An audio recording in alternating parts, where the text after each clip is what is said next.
घर बनवाते वक्त क्या क्या ऐसे फैक्टर्स हैं जो इंसान को अपने जहन में रखने चाहिए जिससे कि उन तमाम आने वाली परेशानियों से वो बच सके? अगर हमने सही से भूमि पूजन किया है तो घर में कोई दोष नहीं आने वाला है। जिस दिशा में जो चीजें होनी चाहिए, अब जैसे पूर्व दिशा जो है वो सूर्य उदय की है, वहां आप मंदिर रख लीजिए, कोई भी समस्या आपके घर में नहीं आने वाली। आप किस तरीके से आने वाले समय में पूरे विश्व को देख रहे हैं? क्या वाकई में पूरे विश्व के अंदर अधिक से अधिक सनातन धर्म के पूजक हो जाने वाले हैं? ऐसा कहा जाता है कि नंबर्स के थ्रू या फिर किसी की कुंडली देखकर आप उसका भविष्य बता सकते हैं। अक्सर लोग ऐसा कहते हैं, तो इस बात में कितनी सच्चाई है और आखिर ये होता कैसे है? नंबर्स कितना बड़ा रोल प्ले करते हैं किसी भी मनुष्य के नेचर को बताने में, या किस तरह से वो इंसान आगे क्या करने वाला है, उसका स्वभाव कैसा है, सब कैसे हम पता लगा सकते हैं? देखिए, करियर बहुत बड़ा लाइफ का एक फेज होता है इंसान का, उसके बाद दूसरा कहीं ना कहीं बड़ा फेज आता है शादी।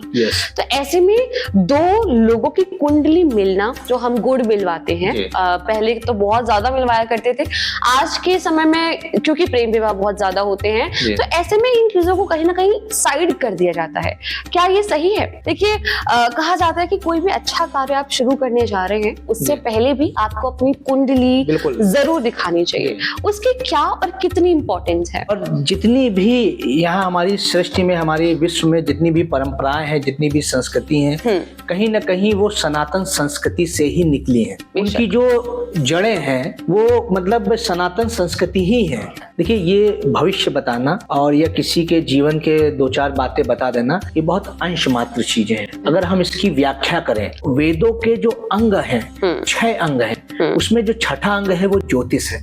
और ज्योतिष जो है, ज्योतिष के बारे में कहा गया है सूर्यादि ग्रहणम बोधकम शास्त्रम। ज्योतिष जो है वो ज्योतिषाम सूर्यादि ग्रहणम बोधकम शास्त्रम। ज्योतिष सूर्यादि ग्रह नक्षत्रों के बारे में जो बताती है वो एस्ट्रोलॉजी है। सबसे पहले जब एस्ट्रोलॉजी का कॉन्सेप्ट हमारे सुपर साइंटिस्ट लाए, हमारे ऋषि मुनि लाए, तो उन्होंने काल पुरुष की कुंडली बनाई। जो ये समय है, ये भी, इसकी भी तो कोई कुंडली होगी। जैसे विज्ञान ने तरह तरह के मानक रखे, विज्ञान भी हमारा अंश है, वेदों का अंश ही विज्ञान है, तो उसी प्रकार से वेदों ने, हमारी जो मुनि थे, उन्होंने भी एक कॉन्सेप्ट दिया, काल पुरुष की कुंडली। तो काल पुरुष की कुंडली के आधार पे ये चीजें दर्शाई गई। इसी प्रकार जब आप अपनी कुंडली दिखाते हैं या देखते हैं या उसको समझते हैं, तो आप जान जाते हैं कि हम कौन से संचित कर्माश लेके आए हैं। क्योंकि कुंडली का जो कॉन्सेप्ट है वो 3 प्रकार के स्तंभों पे खड़ा है। एक आपके जो प्रारब्ध होता है, जो जन्मों जन्मांतर के जो आपके ऐसे कर्म हैं जो इस जन्म में आपको भोगने हैं, वो आपका प्रारब्ध है। और उन जन्मों में जो आपने अच्छाई की है और बैंक बैलेंस के रूप में आपको दे के भेजा जा रहा है, वो आपके संचित कर्माश है। और हमको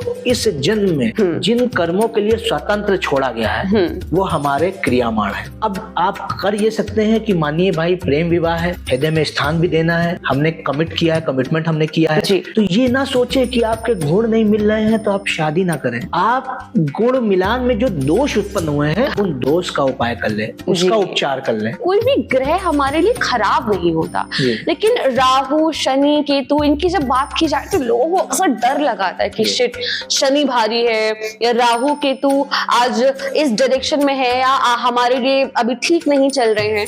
तो ऐसे में अगर सारे ग्रह हमारे लिए अच्छे होते हैं तो इन्हें इतना खराब क्यों बताया जाता है? जिनको व्यापारीकरण करना था एस्ट्रोलॉजी का, उन्होंने राहु, केतु और शनि की खूबसूरती को छुपा दिया। मात्र ये 3 ग्रह आपके जीवन को पार लगा देते हैं। राहु क्या है? राहु माया के कारक है। केतु क्या है? मोक्ष के कारक है। शनि क्या है? न्याय के कारक है।